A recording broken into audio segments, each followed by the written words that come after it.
चलो let's start. फटाफट solve करायला घ्या. काय दिलेलं आहे? Discounted payback period calculate करायचा आहे आणि नेट प्रेझेंट व्हॅल्यू कॅल्क्युलेट करायची आहे. Okay. Cost of machine, 2 machinery आहेत. Machine first, machine second. Cost of machine दिले 10 लाख, 15 लाख. एक्सपेक्टेड लाईफ दिलेला आहे 5 इयर्स, 6 इयर. ओके. दोन्ही मशिनरीचे वेगवेगळे कॅल्क्युलेट करा. अॅन्युअल कॅश फ्लो 3,01,500 प्रत्येक वर्षी सेम असेल कॅश फ्लो, राईट. आणि इथे डिस्काउंटेड व्हॅल्यू दिलेली आहे. चला सॉल्व करायला घ्या फटाफट. पहिला घ्या मशीन ए.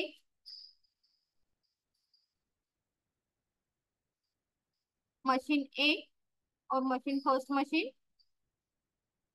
मशीन फर्स्ट साठीचा लाईफ किती आहे? 5 इयर.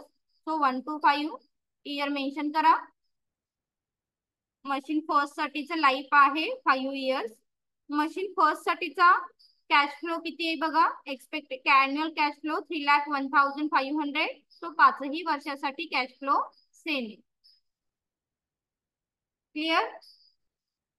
आतापर्यंत आपण बघितलं होतं कॅश फ्लो डिफरंट होते प्रत्येक वर्षाचे, बट ह्या प्रॉब्लेम मध्ये कॅश फ्लो प्रत्येक वर्षी सेम मिळणार आहे. पीबी फॅक्टर इयर वाईज पहिली 5 वर्षाचा पीबी फॅक्टर मशिनरी ए ला येईल. First year 893, second year 797, third year 712, देन 636, 567. 5 वर्षाचा फक्त घ्यायचं, 6वं घ्यायचं नाही, कारण इथे मशीन फर्स्ट 5 वर्ष आहे. ओके. इंटू करून व्हॅल्यू सांगा. फर्स्ट इयरची किती? 3,01,500 इंटू 0.893, 2,69,240. ओके. काय झालं? बरोबर आहे. हा. सेकंड इयर कॅल्क्युलेट करा.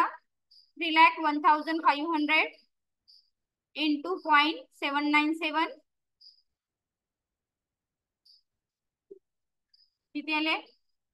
2,40,295. बरोबर आहे का? कॅल्क्युलेट करा. फक्त लिहून घ्यायचं काम नका करू. Samiksha, what happen? डाउट आहे? Then 3 lakh into 0.712, 2,14,668. Okay.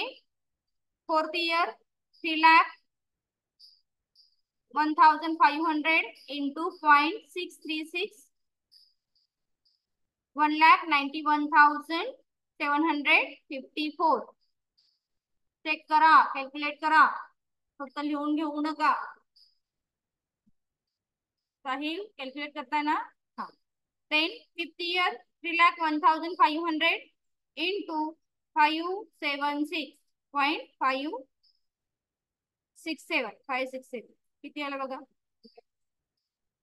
1,70,951. Okay. आता आपण काय करतो? टोटल. ओके. सो टोटल करा. टोटल किती येते बघा? PV rupees. पीबी रुपीजची टोटल करा.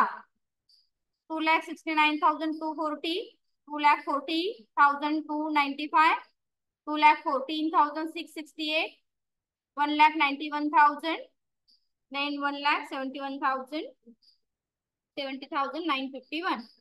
किती आले? 10,86,908. बरोबर आहे का? ओके. Than less investment.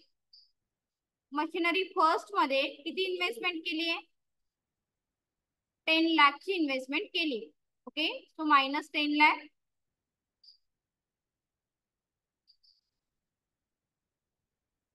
$10,86,009 मधून मायनस करा. किती आले?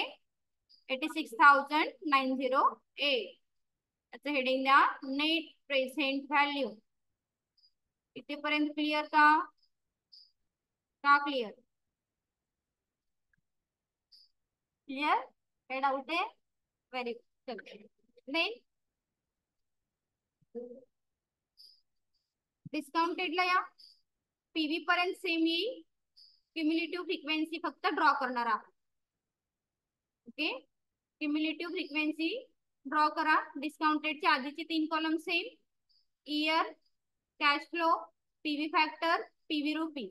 क्युम्युलेटिव्हला काय करतो आपण, फर्स्ट इयर प्लस सेकंड इयरची व्हॅल्यू येईल, सेकंड इयर मध्ये थर्ड इयरची व्हॅल्यू ऍड होईल, थर्ड इयर मध्ये फोर्थ इयरची व्हॅल्यू ऍड होईल आणि फोर्थ इयर मध्ये लास्ट इयरची व्हॅल्यू ऍड होईल. Clear, we were already learn in last lecture ना डिस्काउंटेड. कॅल्क्युलेट करून घ्या. आता एक्झॅक्ट व्हॅल्यू दिसते का हो आपल्याला इन्व्हेस्टमेंटची? इन्व्हेस्टमेंट आपण किती केली आहे, 10 लाख रुपीज केली. जर कालचा प्रॉब्लेम आणि आजच्या प्रॉब्लेम मध्ये जर कम्पेअर केलं तर कालच्या प्रॉब्लेमची इन्व्हेस्टमेंटची व्हॅल्यू एक्झॅक्ट दिसत होती, पण इथे एक्झॅक्ट नाही दिसत आहे, तर जवळपास. म्हणजे आता ही फिफ्थ इयरची व्हॅल्यू पुढे जाते आणि फोर्थ इयरची व्हॅल्यू थोडीशी मागे आहे. तर याच्यासाठी आपण एक फॉर्म्युला यूज करतो. जर एक्झॅक्ट व्हॅल्यू नाही मिळाली तर आधी इथेपर्यंत कम्प्लीट करा फटाफट. आणि काही डाऊट असेल तर विचारा. या टेबल मध्ये काही डाऊट आहे का? लिहा फटाफट.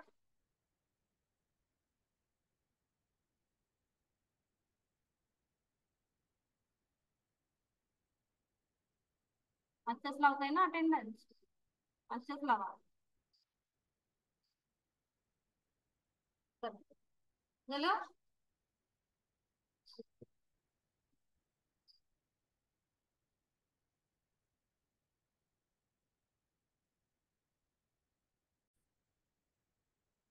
बघा, जेव्हा एक्झॅक्ट इन्व्हेस्टमेंट व्हॅल्यू क्युम्युलेटिव्ह मध्ये नाहीये तेव्हा आपण यूज करणार आहोत discounted payback period is equal to nearest expected year, then investment minus nearest expected cumulative divided by next PV rupees. Okay, next year PV rupees. So calculate करा, value मिळेल तुम्हाला 4.49.